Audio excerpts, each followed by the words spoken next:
Hey, aujourd'hui je vais vous présenter comment devenir de plus en plus zéro déchet avec l'anciennement sopalin jetable au nouveau sopalin réutilisable. Donc comme vous le savez, le sopalin jetable est non seulement cher mais très polluant puisque souvent il n'est pas recyclé, il est soit jeté, soit incinéré, soit enterré, voilà. Pour l'occasion, je vous ai retrouvé un ancien sopalin jetable. Mais moi je suis passée depuis quelques années maintenant au sopalin réutilisable. Je trouve que ça a la même utilité, clairement ça absorbe aussi bien, si ce n'est même plus, vu l'épaisseur du produit. Et puis clairement c'est beaucoup plus joli dans ma cuisine puisque moi je l'expose, hein, donc je trouve ça bien plus joli qu'un truc tout moche, tout blanc, tout basique. Là au moins vous pouvez le personnaliser, mettre les couleurs que vous voulez, voilà. Après le but du zéro déchet c'est de réutiliser des produits que vous avez déjà chez vous.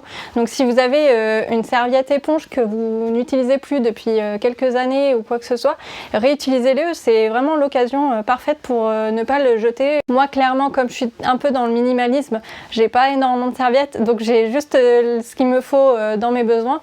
Donc j'ai racheté forcément du tissu éponge. Donc là je vais vous montrer comment faire un essuie-tout réutilisable avec un côté éponge et un côté coton, tissu coton. Mais également j'ai fait une autre version toute simple avec juste le côté éponge. Comme ça, pour ceux qui n'ont pas envie de s'embêter ou qui n'ont pas non plus les moyens d'acheter plein de produits, peuvent faire simplement un essuie-tout réutilisable. Donc pour le mien, j'ai mis des boutons pression en plastique. Je trouve ça beaucoup mieux que le pression en inox ou en métal. Ça a tendance à rouiller avec le temps, donc je fais au plus simple, même si le plastique c'est pas fantastique, mais voilà. Donc là, c'est assez simple, vous le remettez, vous l'enlevez. Vous perdez rien, vous enroulez, c'est parfait. Et ensuite j'ai fait la même chose pour l'essuie-tout facile. Donc j'ai mis les boutons pression, je trouvais ça quand même beaucoup plus pratique que sans bouton pression, vous risquez de perdre la moitié des essuie-tout. Donc on perd pas de temps, allez c'est parti!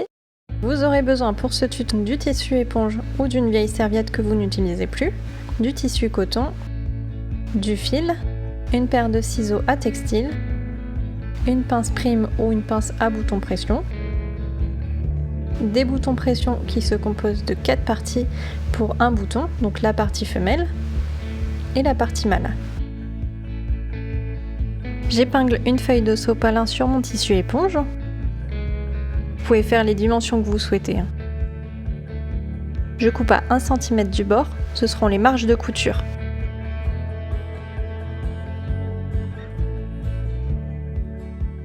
Je prends mon tissu éponge comme gabarit, j'épingle,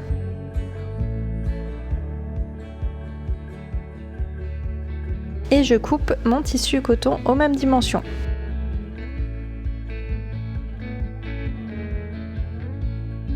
Vous mettez bien votre tissu coton à l'envers, c'est-à-dire les motifs côté tissu éponge. J'épingle le tout et surtout je laisse un espace suffisamment grand pour retourner l'ouvrage. Je vais coudre tout le tour, sauf l'espace laissé. Je couds au point droit à 1 cm d'écart. Ne faites pas comme moi et commencez par un point d'arrêt si besoin. À chaque angle, je laisse l'aiguille dans le tissu, je lève le pied de biche, je tourne mon tissu, je remets le pied de biche et je continue toujours à 1 cm du bord.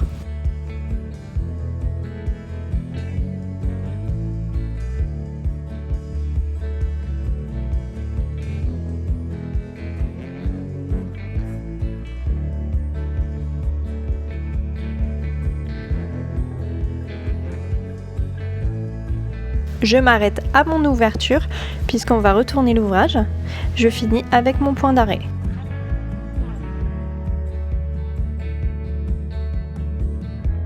Je coupe les fils de couture en trop et je dégage les angles. Cela sert à avoir de beaux angles. Je coupe au plus proche de ma couture si possible.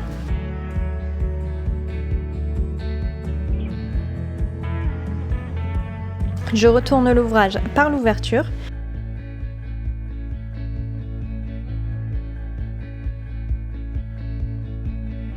Je repousse les angles afin qu'ils soient jolis à la fin.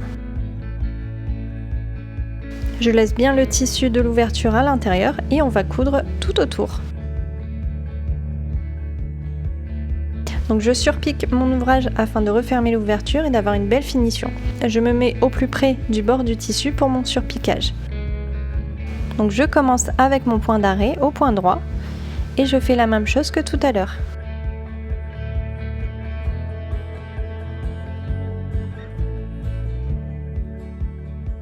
À chaque angle, je laisse l'aiguille dans le tissu, je lève le pied de biche, je tourne mon tissu, je remets le pied de biche et je continue. Je n'oublie pas de faire mon point d'arrêt pour terminer. Je coupe les petits fils qui dépassent. Et on va s'occuper des boutons pression. Donc pour ce faire, j'utilise un gabarit. Moi j'ai mis 4 cm sur 2 cm. Après vous faites comme vous voulez. Je pose mon gabarit dans un coin. Je plante le chapeau du bouton pression.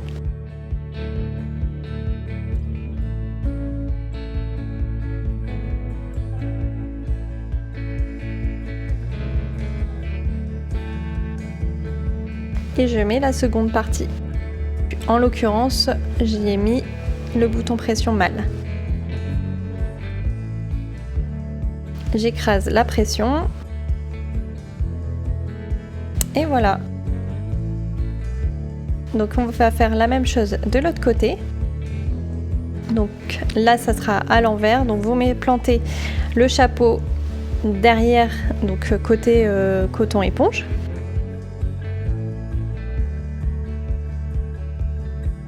Et là, vous mettez votre bouton pression femelle.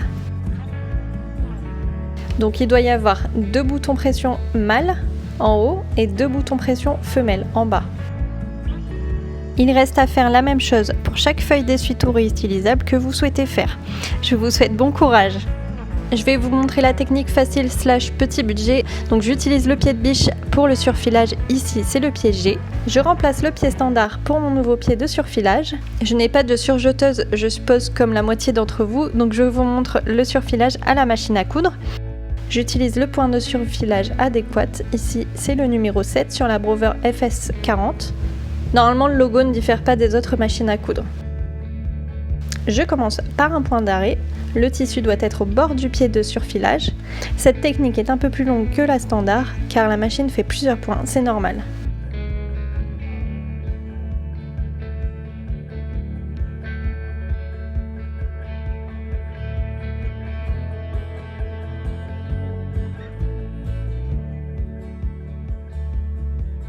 Donc aux angles, je laisse l'aiguille plantée, je lève le pied de biche, je tourne mon ouvrage, je remets le pied de biche et je finis ma couture.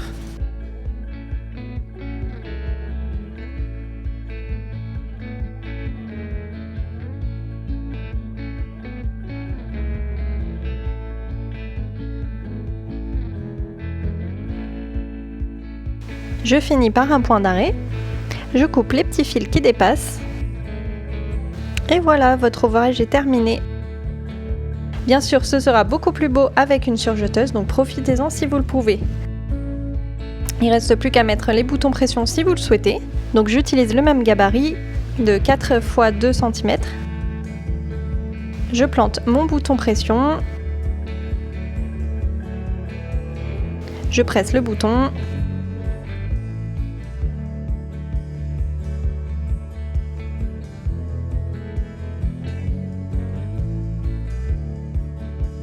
Je fais de même de l'autre côté, donc j'oublie pas de planter à l'envers et je mets mon bouton pression.